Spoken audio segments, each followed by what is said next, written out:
Bem-vindos, amigos, ao nosso curso Compreendendo o Apocalipse. Este estudo é muito importante e eu gostaria que você compreendesse que ele pode ficar mais longo um pouquinho, porque o personagem central do Apocalipse, o seu Jesus, a linguagem é imperfeita para poder descrever a grandiosidade dessa revelação. Espero que você compreenda. Apocalipse 5, versículo 5. Todavia um dos anciãos me disse, não chores, eis que o leão da tribo de Judá, a raiz de Davi, venceu para abrir o livro e os seus 7 selos. Jesus tem várias palavras e expressões que o descrevem no livro do Apocalipse e assim em toda a Bíblia, que a Bíblia dá testemunho de Jesus. Quem é Jesus e como é que o Apocalipse o revela? Basta entender que o nome de Jesus é o mais buscado na internet mundial, para que você tenha uma ideia da importância do mistério que gira em torno desse nome. Adorado por bilhões, foi grandemente ridicularizado como criminoso, difamado como filho de adultério, como impostor e morreu numa cruz. Em João 8,41, Jesus argue os seus interlocutores judeus, dizendo que eles deveriam crer na revelação que estava sendo posta diante deles. João 8, versículo 41. E olha só o resultado desse diálogo. Vós fazeis as obras de vosso pai. Disseram-lhe eles, os judeus, nós não somos bastardos, temos um pai que é Deus. Aqui eles inferem que Jesus é filho de prostituição, é um filho bastardo. Em Mateus 27, versos 63 e 64, os líderes judeus, depois de terem induzido Pilatos a crucificar ao Salvador, eles foram até Pilatos, relembrando que Jesus havia dito que ele poderia ressuscitar. E eles, ao se referirem a esse episódio, diz a Pilato as seguintes palavras. Disseram-lhe, Senhor, lembramo-nos de que aquele embusteiro, enquanto vivia, disse, depois de 3 dias ressuscitarei. Ordena, pois, que o sepulcro seja guardado com segurança até o 3º dia, para não suceder que, vindo os discípulos, o roubem, e depois digam ao povo, ressuscitou dos mortos, e será o último embuste pior que o primeiro. Então notem que Jesus é uma personagem controversa e é considerada ainda um mistério. Há muitas revistas especializadas que tentam provar que Jesus é um mito. Ele, no máximo, poderia ter sido apenas um ensinador de elevada moral, mas não isso que a religião divulga, um ser divino. 1 Coríntios 1, versículo 23, o apóstolo Paulo, já desde o seu tempo, já dizia que a mensagem a respeito de um Salvador crucificado e ressurreto foi considerada escandalosa para o seu tempo. Ele diz, mas nós pregamos a Cristo crucificado, escândalo para os judeus, loucura para os gentios. Como é que Jesus aparece no livro do Apocalipse? Como ele é descrito, como ele é revelado? Vamos ler Apocalipse capítulo 1, versículo 12 a 17. Voltei-me para ver quem falava comigo e voltado vi 7 candeeiros de ouro, e no meio dos candeeiros um semelhante a filho de homem, com vestes talares e cingido à altura do peito com uma cinta de ouro. A sua cabeça e cabelos eram brancos como alva lã, como neve, os olhos como chama de fogo, os pés semelhantes ao bronze polido, como que refinado numa fornalha, a voz como voz de muitas águas. Tinha na mão direita 7 estrelas, e da boca saía-lhe uma afiada espada de 2 gumes. O seu rosto brilhava como o sol na sua força. Quando o vi, caí a seus pés como morto. Porém ele pôs sobre mim a mão direita, dizendo, não temas, eu sou o primeiro e o último. A descrição que se faz de Jesus aqui no Apocalipse é a mesma descrição que se faz de Deus no Antigo Testamento. Analise os textos em tela, Daniel capítulo 7, e você chegará a essa conclusão, que o Apocalipse está falando de um ser divino, não daquela pessoa que João conheceu quando andava com ele, comeu com ele, durante o seu ministério terrestre. Aquele que foi crucificado estava se revelando como o Deus do Antigo Testamento para João. Daniel capítulo 7, versículo 9. Continuei olhando até que foram postos uns tronos, e o ancião de dias se assentou. E aqui ele faz uma descrição de Deus como ele vê. Sua veste era branca como a neve, e os cabelos da cabeça como a pura lã. O seu trono eram chamas de fogo, e suas rodas eram fogo ardente. A mesma descrição se faz de Jesus no Apocalipse, no capítulo 1, versículo 14. A cabeça e cabelos eram brancos como a alva lã. Capítulo 10 do profeta Daniel, versículos 4 a 9, Daniel tem uma visão. No dia 24 do primeiro mês, estando eu à borda do grande rio Tigre, levantei os olhos e olhei, e eis um homem vestido de linho, cujos ombros estavam cingidos de ouro puro de Ufaz, a mesma descrição do Apocalipse. Seu corpo era como berilo, seu rosto como relâmpago, seus olhos como tochas de fogo, e os seus braços e os seus pés brilhavam como bronze polido, e a voz das suas palavras era como estrondo de muita gente, como muitas águas, diz o Apocalipse. Só eu, Daniel, tive aquela visão. Os homens que estavam comigo nada viram. Não obstante, caiu sobre eles grande temor, e fugiram, se esconderam. Fiquei, pois, eu só, e contemplei esta grande visão, e não restou força em mim. O meu rosto mudou de cor, e se desfigurou, e não retive força alguma. Verso 9. Contudo, ouvi a voz das suas palavras, e ouvindo-a, caí sem sentidos, rosto em terra. A mesma reação aconteceu com João no Apocalipse, ao ver essa divina pessoa se apresentando a ele. O livro de Ezequiel, capítulo 1, verso 26, dá-nos também uma exata descrição de Deus no seu trono, e essa é a mesma descrição que João está vendo ali no Apocalipse, conforme lemos nos versículos 12 a 17. Ezequiel 1, verso 26. Por cima do firmamento que estava sobre sua cabeça havia algo semelhante a um trono, como uma safira. Sobre esta espécie de trono estava sentada uma figura semelhante a um homem. Via como metal brilhante, como fogo ao redor dela, desde os seus ombros e daí para cima, e desde os seus lombos e daí para baixo, via como fogo e um resplendor ao redor dela. Como o aspecto do arco que aparece na nuvem de chuva, assim era o resplendor em redor. Esta era a aparência da glória do Senhor. Vendo isto, caí com o rosto em terra e ouvi a voz de quem falava. Mesma descrição de João, mesma descrição de Daniel e agora de Ezequiel. Isaías 44, verso 6. No Apocalipse, Jesus se apresenta como sendo o primeiro e o último, e esse é um título de Deus no Antigo Testamento. Isaías 44, versículo 6, nós lemos: Assim diz o Senhor, Rei de Israel, seu Redentor, o Senhor dos Exércitos. E aqui está sendo usado o nome sagrado de Deus, o tetragrama. Eu sou o primeiro e eu sou o último, e além de mim não há Deus. Então a pessoa que aparece para João no Apocalipse é o divino Filho de Deus. Mais um texto. Ezequiel 43, versículo 6. Ezequiel 43, versículo 2, aliás. 43, verso 2. E eis que do caminho do Oriente vinha a glória do Deus de Israel. A sua voz era como o ruído de muitas águas, e a terra resplandeceu por causa da sua glória.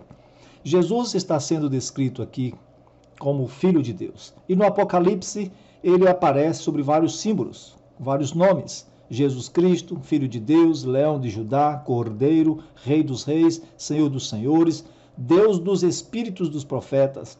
São muitos os títulos que tentam descrever a sublime pessoa do Senhor. Qual delas mais lhe atrai? A majestosa pessoa de Jesus.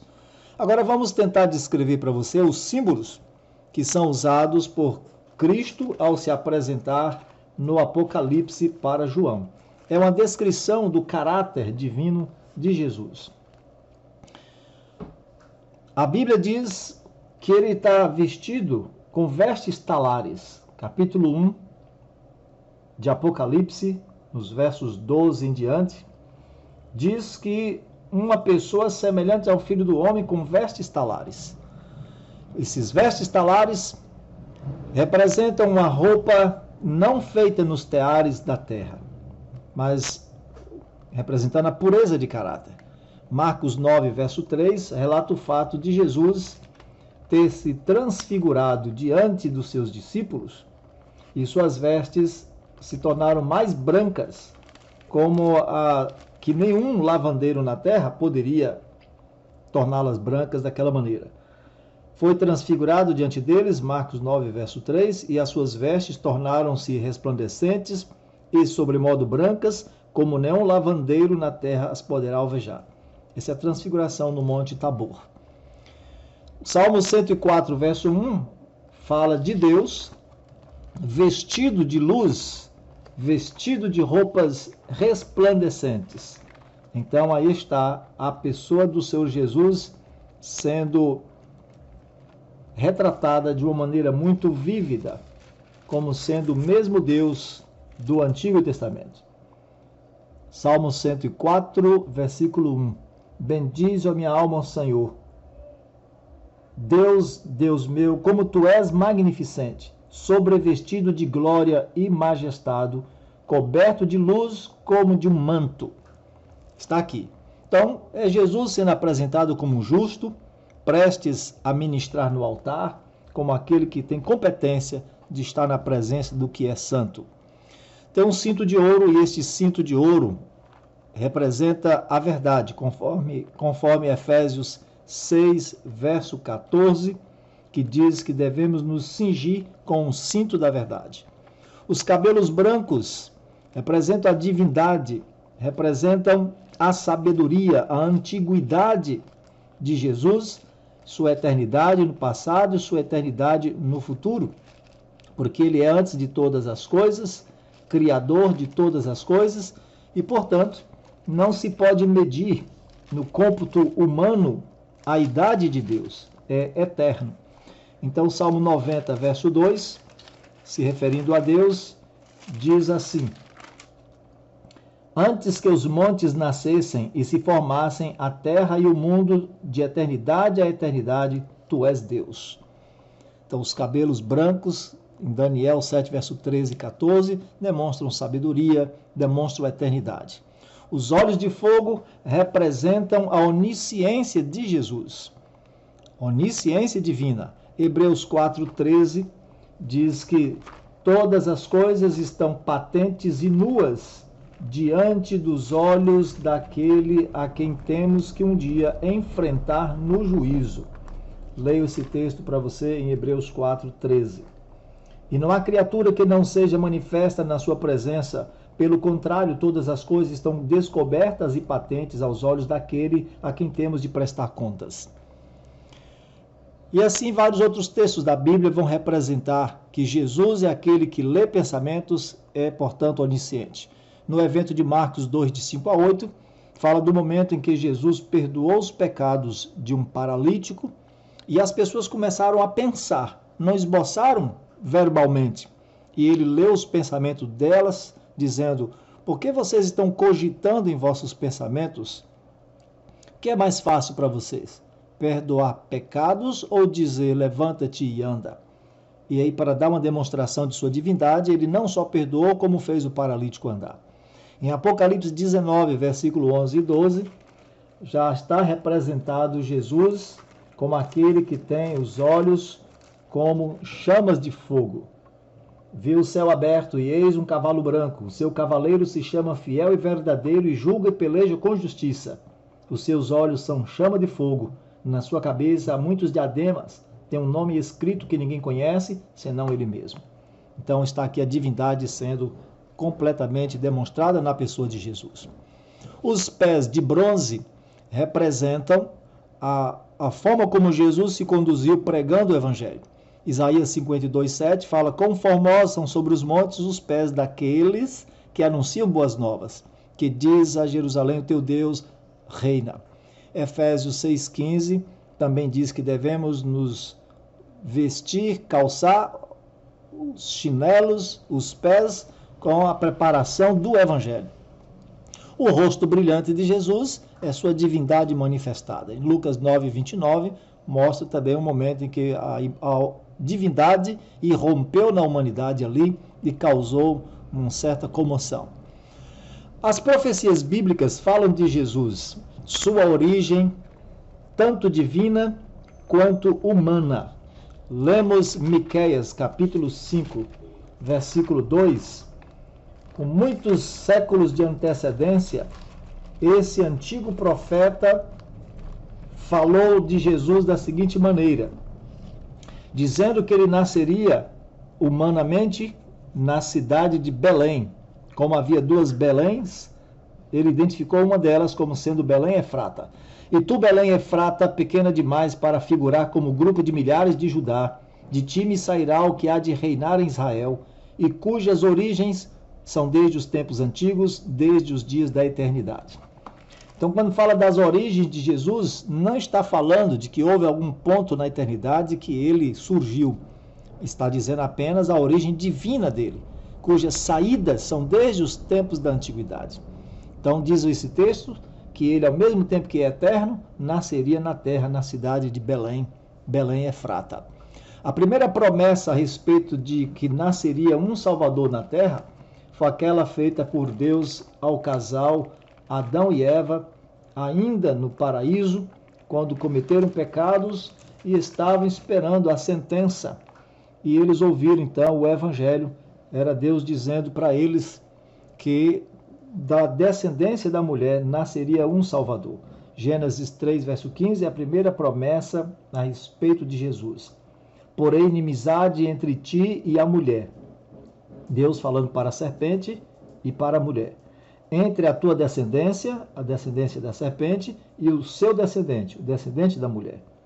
Este te ferirá a cabeça, o descendente da mulher, e tu lhe ferirás o calcanhar, a descendência da serpente. Falando então de como Jesus destruiria o poder de Satanás e como Satanás tentaria matá-lo. Também a profecia diz que Jesus nasceria de uma virgem. Em Isaías capítulo 7, verso 14, Isaías é considerado profeta evangélico porque ele é um daqueles que mais falou a respeito do Messias vindouro. Isaías 7, verso 14, portanto o Senhor mesmo nos dará um sinal, eis que a virgem conceberá e dará à luz um filho, e lhe chamará Emanuel. Esta profecia, ela era para os tempos do rei Acaz, e acontece que a profecia, quando diz de uma virgem, era qualquer moça da idade de se casar, uma idade de 12 a 17 anos, que teria um filho e ela lhe chamaria Emanuel. Mas ela se cumpriu perfeitamente em Jesus, que nasceu de uma virgem, de uma moça em idade de casar, e virgem, que ainda não havia deitado com nenhum homem, como foi a menina lá de Belém, a menina de Nazaré, chamada Maria de Nazaré, Miriam. Seria divino também, diz a profecia em Isaías 9, verso 6, que essa criança que nasceria e seria chamada de Emanuel, Deus conosco, porque um menino nos nasceu, um filho se nos deu, o governo está sobre os seus ombros, e seu nome será Maravilhoso Conselheiro, Deus Forte, Pai da Eternidade, Príncipe da Paz. Então, está dizendo que não seria uma criança como qualquer outra, mas um ser divino. Isaías também, no capítulo 53, diz que esse Messias, essa criança, que seria chamado de Deus conosco, e sendo ele divino, ele pagaria a dívida do ser humano, morrendo no lugar do homem, na cruz do Calvário. Isaías 53, verso 4 e 5. E também prediz nesse mesmo capítulo sua ressurreição. Isaías 53, verso 3, verso 4 e 5. Verso 4 e 5. Certamente ele tomou sobre si as nossas enfermidades e as nossas dores levou sobre si, e nós o reputávamos por aflito, ferido de Deus e oprimido, mas ele foi traspassado pelas nossas transgressões e moído pelas nossas iniquidades. O castigo que nos traz a paz estava sobre ele, e pelas suas pisaduras fomos sarados. Aqui está que esse servo sofredor, ele morreria vicariamente, substituinte no lugar do homem, e ressuscitaria, conforme diz o verso 9 a 11 do capítulo 53. Designaram-lhe a sepultura com os perversos, mas com o rico esteve na sua morte, posto que nunca fez injustiça, nem dolo algum se achou em sua boca. Então Jesus ia morrer como bandido na cruz do Calvário, mas ele foi enterrado numa sepultura que não era dele, sepultura de José, lá em Jerusalém. Verso 10. Todavia ao Senhor agradou moê-lo, fazendo-o enfermar. Quando der ele a sua alma como oferta pelo pecado, falando de sua morte, verá a sua posteridade e prolongará os seus dias, falando de sua ressurreição e eternidade. E a vontade do Senhor prosperará nas suas mãos. No verso 11. Ele verá o fruto do penoso trabalho de sua alma e ficará satisfeito. Ele só poderia ver isso se ele ressuscitasse, não é? Então está sendo profetizada morte e ressurreição de Jesus. Bom, a vida de Jesus foi completamente isenta de pecado. Apesar de ele ter vindo ao mundo em semelhança de carne pecaminosa, a semelhança de qualquer filho de Adão, sofreu as consequências do pecado no seu corpo. Ele não tinha tendências para o pecado. Não havia nele nenhuma sombra de pecado. Jesus controlou todos os desejos e concede esse poder para cada um dos filhos de Deus que, pela fé nele, reivindicam a capacidade de se ausentar do pecado. Então, todos esses textos que falam da humanidade de Cristo, falam dele como verdadeiramente homem, como um sacrifício, como o Cordeiro de Deus que tira o pecado do mundo, como uma vida perfeita. Então, em Cristo não houve nenhuma manifestação de pecado. Jesus nunca pecou, nem por pensamento, nem por palavra, nem por qualquer atitude. E, portanto, ele é um sacrifício perfeito. Então, o Apocalipse, ele é um livro que revela Jesus de uma forma extraordinária. Mas muita gente fica questionando se Jesus era um homem, se Jesus era divino, de que maneira? Então, eu vou ler para você o que alguns escritores trataram dessa questão a respeito de Jesus, e eles, muito melhor do que eu, sabem expressar isso, souberam expressar isso. Em 1936, Watchman Nee, escritor evangélico, ele formulou um argumento no livro Fé Cristã Normal. Ele diz: uma pessoa que alega ser Deus deve pertencer a uma dessas três categorias. Primeiro, se ele alega ser Deus e de fato não é, ele deve ser louco ou lunático. Segundo, se ele não é Deus e nem um lunático, deve ser um mentiroso, enganando os outros com sua mentira. E terceiro, se ele não é nenhum desses três, ele deve ser Deus. Você só pode escolher uma dessas três possibilidades. Se você não acredita que ele seja Deus, você deve considerá-lo louco. Se você não consegue vê-lo como nenhum desses dois, você tem de vê-lo como mentiroso. Não há necessidade de provarmos se Jesus é Deus ou não. Tudo o que temos de fazer é descobrir se ele é um lunático ou um mentiroso. Se ele não for nenhum nem outro, ele deve ser o Filho de Deus. Essa é a conclusão de Watchman Nee. Já um ex-ateu chamado C.S. Lewis, falando em 1942 e depois publicando o livro Cristianismo Puro e Simples em 1952, deu ao argumento uma formulação mais memorável, mais incrível. C.S. Lewis diz assim: estou tentando impedir que alguém repita a arrematada tolice dita por muitos a seu respeito. Estou disposto a aceitar Jesus como um grande mestre da moral, mas não aceito a sua afirmação de ser Deus. Essa é a única coisa que não devemos dizer. Um homem que fosse somente um homem e dissesse as coisas que Jesus disse, não seria um grande mestre da moral, seria um lunático. no mesmo grau de alguém que pretendesse ser um ovo cozido, ou então o diabo em pessoa. Faça a sua escolha. Ou esse homem era e é o Filho de Deus, ou não passa de um louco ou coisa pior. Você pode querer calá-lo por ser um louco, pode cuspir nele e matá-lo como um demônio. Ou pode prostrar-se a seus pés e chamá-lo de Senhor e Deus. Mas que ninguém venha, com paternal condescendência, dizer que ele não passava de um grande mestre humano. Ele não nos deixou esta opção e não quis deixá-la. Agora, parece-me óbvio que ele não era nem um lunático, nem um demônio. Consequentemente, por mais estranho, assustador e inacreditável que possa parecer, tenho que aceitar a ideia de que ele era e é Deus. E aí, meu amigo, o que você acha? Quem é Jesus para você? A divindade de Cristo é certeza de nossa salvação. Você crê em Jesus e o aceita como seu Senhor e Salvador? Crê que Ele é Deus? Eu creio em tudo isso e sou muito feliz por isso. Tome você também essa decisão.